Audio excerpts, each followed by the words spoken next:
Hello guys, Sean Rockets here. Manchester City versus Brighton preview. Pep versus Graham Potter is live at the Amex. 5 o'clock kickoff, 5:30 kickoff. At the Amex Stadium on Saturday on Sky Sports, and it's going to be a very tricky game because Brighton play exciting football and they play some nice passing football. And if it was done to XG, they would be probably a Champions League team.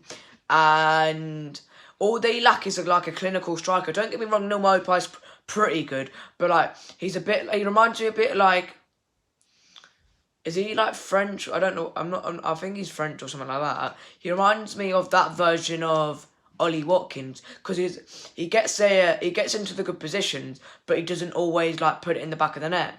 Oh, don't get me wrong. All players have their chances where that are quite close to the goal, like sitters that they miss. But he tends to do it quite a lot, Neil Maupay, and it's similar to Watkins. They play a bit like Leeds. They tend to attack most of the game, but I think they might have to play a little bit different against City because if they attack, that's where it encourages City, and then City could rip Brighton to shreds if they do that. So I'm not sure if they're going to be doing that. They might change their tactics a little bit considering that they're playing City.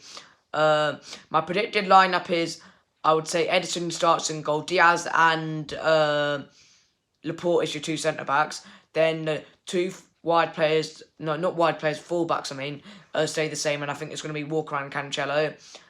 And I think Gundogan may come back in from the start. Then Rodri and Bernardo. And then on the right, I would say Jesus starts. And then De Bruyne as a false 9. And I would say Sterling on the left. No, actually, I think it might actually be... I think Jesus will start, but I think maybe Mahrez... Yeah, I think actually Mahrez will play on the left because obviously he had a great performance in the week at Club Brugge with scoring the penalty and bagging in 2 goals, and I think he might be our main penalty taker, Mahrez, now because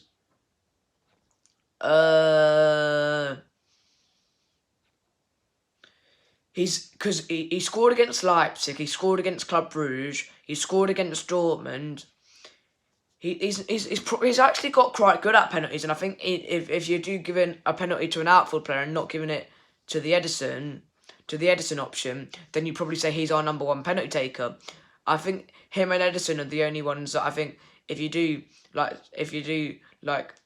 see us take a penalty, are capable of slotting it home. Because I think De Bruyne, he can obviously bang them in because he has got quite a good record, but I think he's missed about 2. Maybe I think the home one against Everton where we drew 1-1, he missed 2 penalties and it was Aguero and De Bruyne, and he obviously missed the one in the Liverpool home game where it ended 1-1.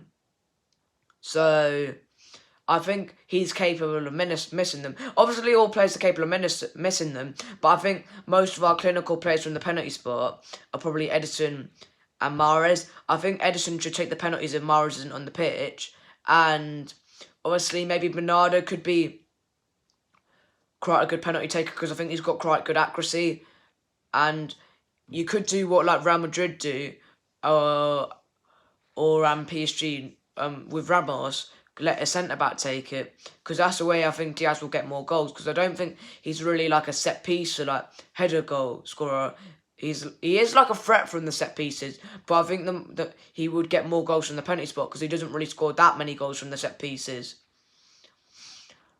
Brighton, they've only not won this season on 2 occasions, with the 0-0 draw away at Norwich at Carrow Road and the 2-0 defeat at versus Everton at home. Oh, they've drew twice and lost once. They drew 0-0 to Arsenal and 0-0 to Norwich. Arsenal, they should have won, but because they didn't have a clinical enough striker and they didn't take their chances, they walked away feeling deflated and feeling like that was a defeat because they didn't take their chances.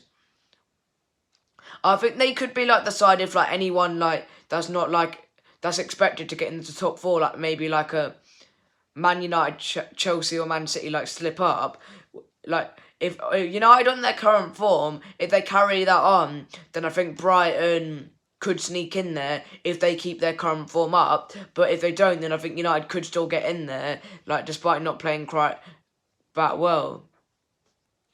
On to my match score prediction. I'm going to say it'll be a 2-1 Man City. I think it'll be quite a difficult game.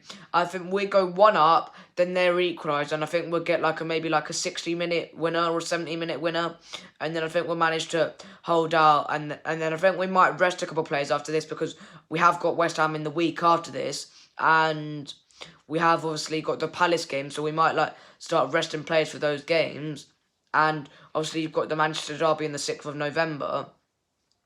I think Graham Potter's a very underrated manager. I think he could go to a side that's a bit better, like if Nuno sacks, Spurs sack Nuno, or if Ollie is sacked by United, then he could go to one of those teams. Or you never know, he could go to Newcastle now that they've got their takeover done and secure.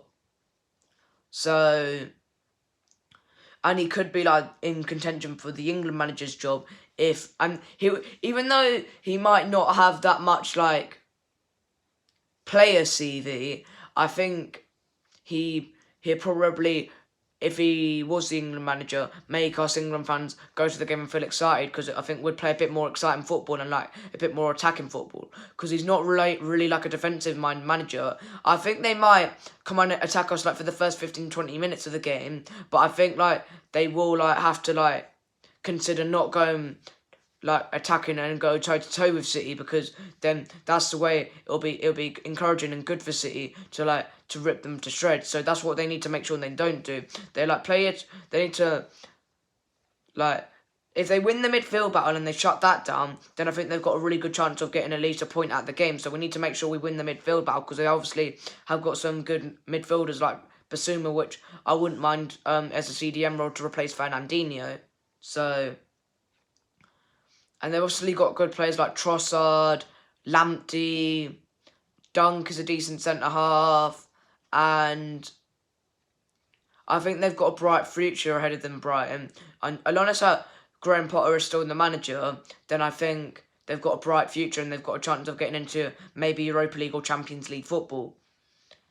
I would say that if we let the crowd get up, and we have a sloppy start, then that's only going to be encouraging for them and poor for us. So we need to make sure we don't let that happen, because when we have poor starts and encourage the pressure on from some opposition to have the possession, then that gets their crowd up, and then the players heads drop and start to become a little bit nervous and a bit sloppy on the ball.